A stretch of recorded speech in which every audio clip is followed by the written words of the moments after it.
हर हर महादेव, राधे राधे, नमस्कार दोस्तों। जो आज हम आपको बताने जा रहे हैं नाग और नागिन के जोड़े की एक सच्ची घटना, जिसके बारे में जानकर आप हैरान हो जाएंगे। आइए जानते हैं। तो दोस्तों, अभी तक आपने एक नागिन को अपने नाग के मरने पर उसके हत्यारों से बदला लेते हुए तो देखा होगा, क्योंकि हमने अपने बड़े बुजुर्गों से सुना है एक नागिन कभी भी अपने नाग से बिछड़ नहीं सकती। अगर दुर्भाग्यवश किसी के कारण ऐसा हो भी जाता है तो वो नागिन उसका बदला जरूर लेती है। आज हम आपको एक गांव की घटना बताने जा रहे हैं दोस्तों। भिंड के एक गांव में एक अनोखी सी घटना सामने आई, जहां एक नाग के ऊपर कार चढ़ने से उसकी मृत्यु हो गई। फिर उसकी पत्नी नागिन ने जो किया, आप सुनकर हैरान हो जाओगे।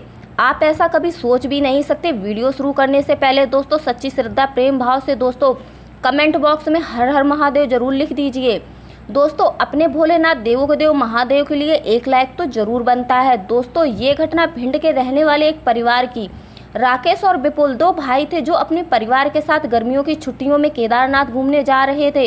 जब वो वहां से भगवान केदारनाथ के दर्शन कर वापस लौट रहे थे तो रास्ते में उनकी गाड़ी के नीचे एक नाग आ गया।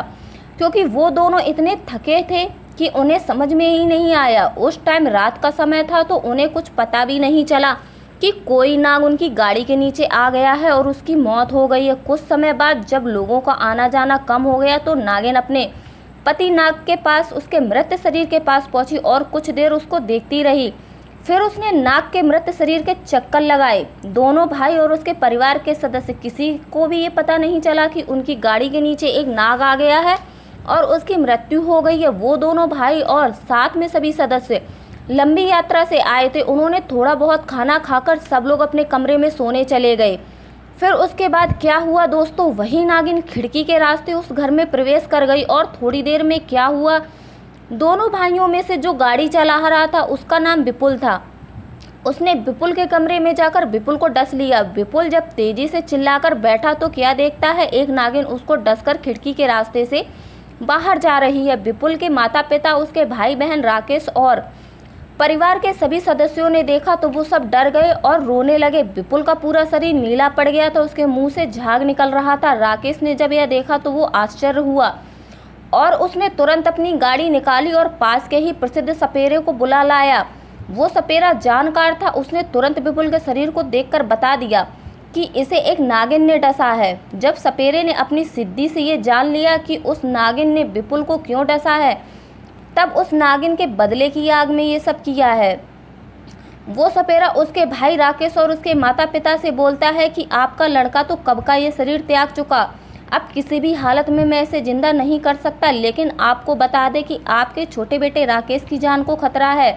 वो नागिन अपने पति की मृत्यु का बदला लेने जरूर आएगी। उस नागिन ने अपने पति के मृत शरीर के पास जाकर उसकी आंखों में आपके दोनों बेटों की तस्वीर देख ली है। वो इन्हें किसी भी हालत में नहीं छोड़ेगी।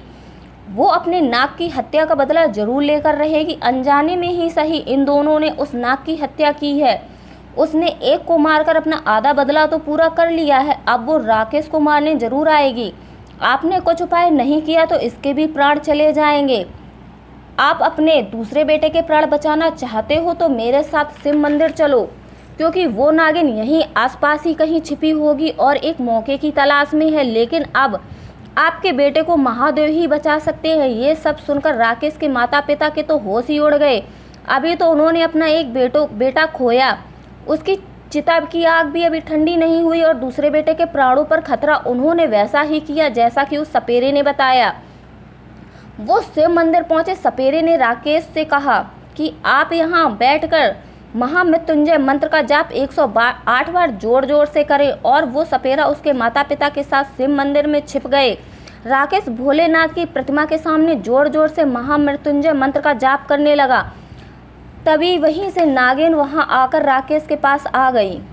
जैसे ही वो राकेश को डसने वाली थी कि आकाश के बादलों में से जोर से बिजली कड़की और अचानक वो बिजली नागिन पर गिर गई, जिससे नागिन का शरीर जलकर भस्म हो गया। महादेव भगवान शिव ने राकेश की जान बचा ली। सपेरा और राकेश के माता पिता सब देख रहे थे। जैसे ही राकेश ने 108 महामृत्युंजय मंत्र का जाप समाप्त किया, उन्होंने राकेश को सारी घटना बताई। वो सुनकर हैरान रह गया, कैसे महादेव ने उस नागिन से उसके प्राण बचाए। सभी ने महादेव की प्रतिमा के सामने शीश झुकाकर प्रणाम किया और राकेश को एक सबक भी मिल गया कि गाड़ी चलाते समय सावधानी बरतनी चाहिए। रास्ते पर ध्यान देना चाहिए, कहीं हमारी छोटी सी लापरवाही के कारण किसी बेजुबान जीव जंतु जानवर की मृत्यु ना हो जाए। दोस्तों, इसी बात पर सच्ची श्रद्धा प्रेम भाव से कमेंट बॉक्स में लिख दीजिए हर हर महादेव। और आप सभी से निवेदन है कि हमारे चैनल को सब्सक्राइब और वीडियो को जरूर लाइक कीजिए। हर हर महादेव। राधे राधे। धन्यवाद।